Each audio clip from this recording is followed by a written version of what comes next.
Atos 9, a conversão de Saulo.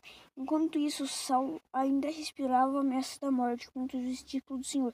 Então, o sacerdote pediu-lhe cartas para a sinagoga de Damasco, de maneira que, caso contrário, ali homens ou mulheres que pertencessem ao caminho pudessem levá-los presos para Jerusalém. Em sua viagem, quando se aproximava de Damasco, de repente brilhou ao seu redor uma luz vinda do céu. Ele caiu por toda a terra, ouvindo de Saulo, Saulo, por que me persegues? Saulo perguntou, quem és tu, Senhor? Respondeu, eu sou Jesus, a quem você persegue. Levante-se na cidade, alguém dirá o que você tem que fazer. Os homens que viajam com Saulo pararam emudecidos, ouviam uma voz, mas não via ninguém. Saulo levantou-se do chão e, abrindo os olhos, não conseguia ver nada. Os homens o levaram para a mão de Damasco, o levaram pela mão até Damasco. Por 3 dias ele esteve cego, não comeu nem bebeu. Em Damasco havia um discípulo chamado Ananias. O Senhor chamou numa visão. Ananias, eis-me aqui, Senhor, respondeu ele. O Senhor disse, vá à casa de Judas, na rua chamada direita,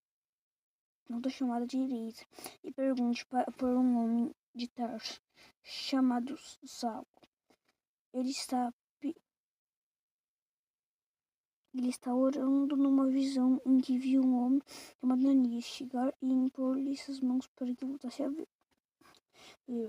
Respondeu Ananias, Senhor, tenho ouvido muita coisa a respeito desse homem e do mal que tem feito após aos teus santos em Jerusalém. Ele chegou aqui ao santo-chefe dos sacerdotes para prender todos os que invocam o teu nome. Mas o Senhor disse a Ananias, Pai-me é teu instrumento escolhido para levar o teu nome perante os gentios, seus seis, perante Israel, mostrar-lhe a quanto deve sofrer pelo meu nome.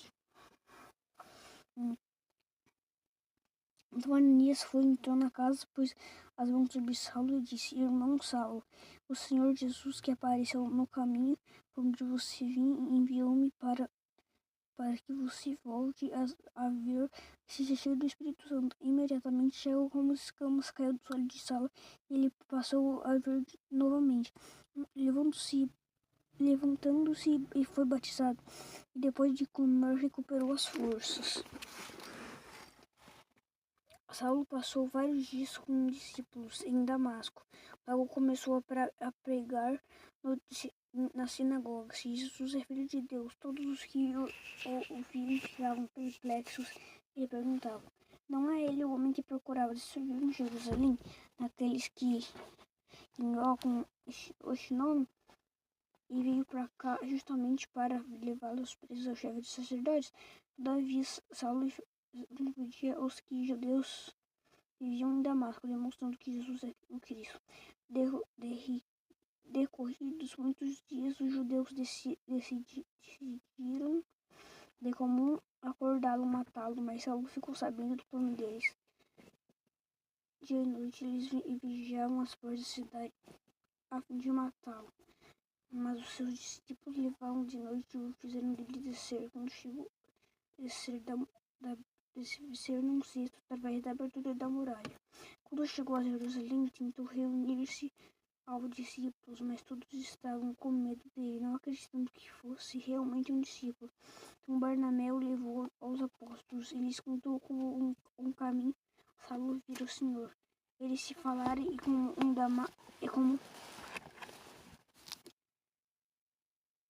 como em Damasco ele havia pregado corajosamente em nome de Jesus, assim Saulo ficou com eles e andava libertamente em Jerusalém, pregando corajosamente no Senhor. Falava e discutia com Deus de fala grega, mas estavam tentando matá-lo. Sabendo disso, os irmãos o levaram para Cesareia e os enviaram para Tarso. A igreja passava por um período de paz em toda a Judeia, Galiléia e Samaria. Ele se identificava e encorajava pelo Espírito Santo. Crescia em número, vivendo no temor do Senhor. Enéas e Dorcas, viajando por toda parte, Pedro foi visitar os santos que viam em Linda. Ali encontrou um paralítico chamado Enéas, que estava acamando fazia 8 anos. Disse-lhe Pedro: Enéas, Jesus Cristo vai curá-lo. Levante-se e arruma sua cama. Ele se levantou imediatamente. Todos que viam em Lida viram e se converteram ao Senhor. Em Jope havia um discípula chamada Tabia, que em grego é Dorcas, que se dedicava a praticar boas obras e dar esmolas naqueles que dia ela ficou doente e morreu. Seu corpo foi levado e colocado num quarto do andar superior. Lida ficava perto de Jope. Quando os discípulos ouviram falar não estava em Lida, mandaram-lhe 2 homens fazer não se demore em vir até nós. Pedro foi com eles e quando chegou foi levado para o quarto andar superior. Todas as viúvas concordaram, chorando e mostrando-lhe os vestidos e outras roupas que Dorcas tinha feito quando ainda estava com elas. Pedro mandou que todos saíssem do quarto. Depois ajoelhou-se e louvando-se para a mulher morta, disse: Tabita, levante-se. Ele abriu os olhos. Vindo a Pedro, sentiu-se tomando-a pela mão. Tudo se pôs em pé. Então, chamando os santos e as viúvas, apresentou a viúva. Esse fato se tornou conhecido toda a cidade de Jope, e muitos creram. Senhor Pedro ficou em Jope durante algum tempo com um curtidor de couro chamado Simão.